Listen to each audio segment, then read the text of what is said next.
In 2023, we started a series on this channel called Undrafted, where we took a look at the Detroit Lions undrafted free agents. We tried to break down, give as much information as we could so that we could become more familiar with those players. Unfortunately, this year, it does not appear that that is going to be able to happen. Usually what happens is I scour the internet for the time that I have and try to find something about these players that's not on a website full of ads. The ones I like to go to is NFL Draft Buzz, or even the NFL has its own website, NFL.com, and usually they do a prospect grade. But I guess once you hit a certain level, maybe they only do 250, 300 players or so. Once you hit a certain number, it's hard to find any information on these players. And I've only done one thus far, which was Jackson Meeks, the nephew of Zadarius Smith. I was able to find a little bit about him, but I love to find that information, that scouting information. And unfortunately, I've looked at a lot of these players, and I be honest with you, I did not look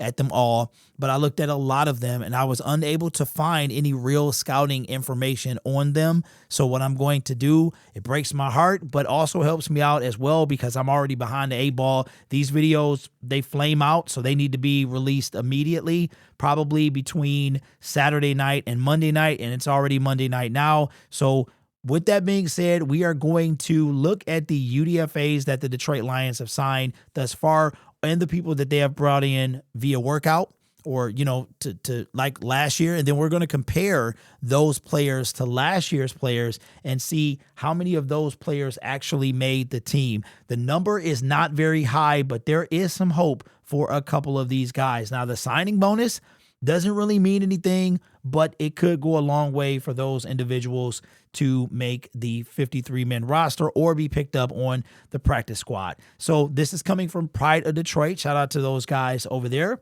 So we wind up bringing a running back, Anthony Tyrus from Ohio. We brought in another running back, Kyle Robichaux from Boston College. Now, before we go any further, just a reminder that Jamar Jefferson, the 7th-round pick from 2021, Brad Holmes' first draft, he is no longer with the team. His contract expired, and the Detroit Lions did not sign him in any capacity. So he is not, and as far as I know, he hasn't been picked up by any team. We brought in tight end Caden, Peak Scorn. I did not actually look him up. Maybe I would have found something, but I didn't look him up. Zach Horton, Indiana, another tight end. Wide receiver Jackson Meeks. He had 200,000 guaranteed. Wide receiver Jacoby Keeney James. Got an offensive lineman, Mason Miller, North Dakota State. James was from UMass. Offensive lineman Leaf Fatunu, Arizona State. Edge Keith Cooper Jr. A lot of people wanted me to talk about this guy. Couldn't really find it. I did get a profile sent to me, but it was some stuff, you know, not a lot of information to go off of. Gavin Holmes, Texas, and Ian Kinley, Grand Valley State. You know what's ironic is that we actually brought in a quarterback from Grand Valley State. I think his name was Cade Peterson. We'll look at that last year. All right, so rookie minicamp tryouts, Cole Snyder, Eastern Michigan, and Lackey Tassie from Australia. This is the IPP player. This guy does not count against the 90-man roster. He also probably will not make the team. Now, there's a lot of guys, a lot of money thrown out there, but a lot of those guys are not even going to come close to making the team. The best shot that they have is a practice squad guy. Now, they might crack the 53. I mean, you have to be real good. We saw some players last year. We'll look at those guys. Some that was able to crack the 53. No, some that came very close, some that got put on the practice squad, and then some that just faded away into the sunset. And I don't really think they did anything since that point. But here is the 2024 free agent, undrafted free agents that we brought in. And yes, I was correct. We wind up bringing this guy late to the party, quarterback Cade Peterson from Grand Valley State. So if we look at these guys, you don't even remember half their names. Isaiah Williams, this was a dude right here. Remember, he had 240,000 guaranteed. So maybe that does mean something. Maybe they do believe that this individual will make the team. So Isaiah Williams, I can't remember if he made the 53 or not. No, I don't think he did, because I remember being at the last preseason game. I was there. Isaiah Williams, he was competing with somebody else, and I don't think he made the team, but put it in the comment section below. I know he stuck around, and then we wind up waiving him. I think he went on a practice squad. We wind up waiving him, and then Cincinnati picked him up. Jalen Calhoun. So out of all these guys, the only one to actually make an impact was Isaiah Williams. Isaac Rex, he didn't do anything. Kingsley, I think Kingsley was somewhere. You guys can put it in the comment section. That name sounds familiar. Brian Hudson, nope, he didn't.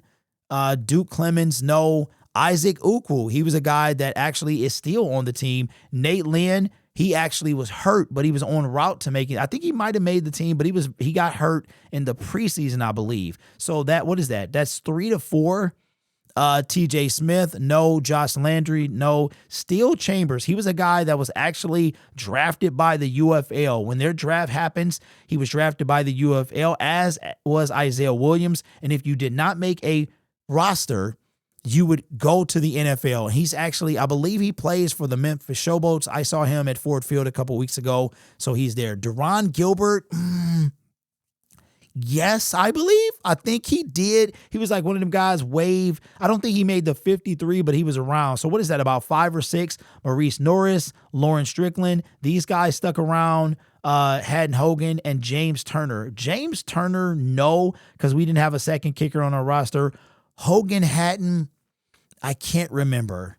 It's only been a year, but I can't remember. So that's 6 to 8 players from my just kind of counting off the top of the dome out of the 20 that were actually UDFA. So how many do we have this year? 1, 2, 3, 4, 5, 6, 7, 8, 9, 10, 11, 12, 13. So we have 12 UDFAs, either that we caught yesterday or we bring it in for a mini camp workout, and then Lackey Tassie. that if that's not how you say it, but it sounds great to say. That's probably Tasai or something like that. But so we had less. I think when we ended the draft,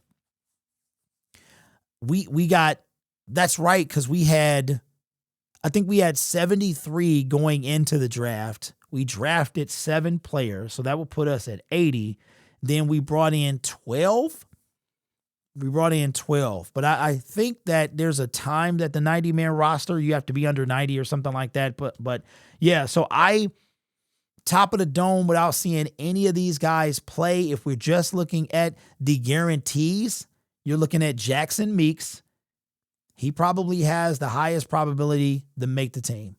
And we made a video. It's fitting that we made a video about him, and he just happens to be Zadarius Smith's nephew. But that's the only undrafted video that we were able to do. Again, I really enjoyed this series. I enjoyed learning more about these players, but I don't have time to be watching highlights and then trying to find film. I'll let Spirit of Detroit do those things. But it's kind of disappointing because I would like to talk about these and find out more. And I probably do that in my spare time. But as far as video making, this stuff fades away very, very quickly. So, and I don't really have the time to really dive into it like that if it's not readily accessible. You know what I mean? So anyway, but we'll get minicamp. I think minicamp happens in May.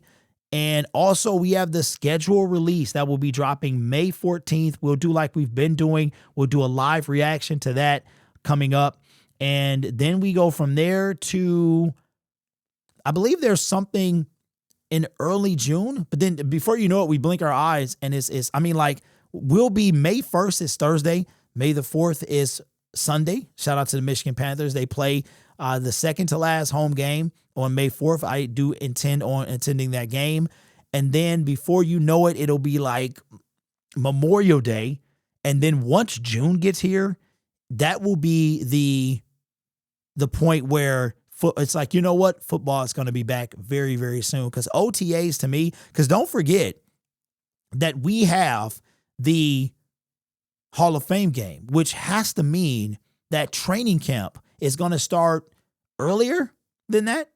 So I'm excited. I hope being on the season ticket waiting list that we get access to the season ticket training camps. I've never been. I'm excited. The plan is to try to go to training camp every day that's available to the public, I plan to go.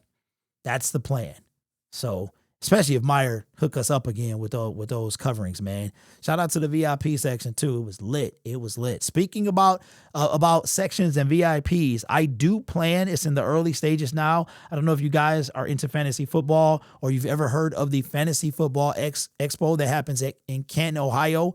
It actually is the week after the Hall of Fame game, so I intend to go to the Hall of Fame game July 31st, which is only about a 3-hour drive from me. And then the plan is for the next week to get a booth at the Hall of Fame, the Fantasy Football Expo, which will be happening August 8th through August 10th. It's in Canton, Ohio. It's a 3-day thing. Vendors are down there. It's super cool. I am intending to do that, to grab a booth down there. So we'll see. Hopefully everything lines up. And that might be, well, I want to start selling merch July 1st. So, but that might, I plan to, we'll see how that goes. But I want to go. So if you guys are into that type of thing or plan to go down there, or you plan to go to the Hall of Fame game, let your boy know. I will definitely, there's no way I missed that game. There's no way. I've never been to the Hall of Fame, believe it or not. I live 3 hours away. I've never been to the NFL Hall of Fame. So let me know in the comments below, which UDFA do you think is going to make the team? I know that you guys are, the percent is very, very low. I think we had 6 to 8 from last year. We could get several of those guys from this year as well, either the team or the practice squad. Do you plan to go to the Hall of Fame game? And have you ever heard of the Fantasy Football Expo, and then do you intend to go? I will definitely try to be there because Green Gridiron, an affiliate with this channel, they're going to be down there, and I want to be down there and meet those guys in person. If I do go down there and you go down there as well, I plan to interview any Lions fans that's down there. We'll do a live stream from there and have some fun, man. This channel is made possible by viewers, subscribers, and members just like you. It's because of your support I get to do what I do. You can be anywhere else on YouTube, but you choose to rock with me. You guys are awesome. Take care of yourself and each other. And as always, go Lions.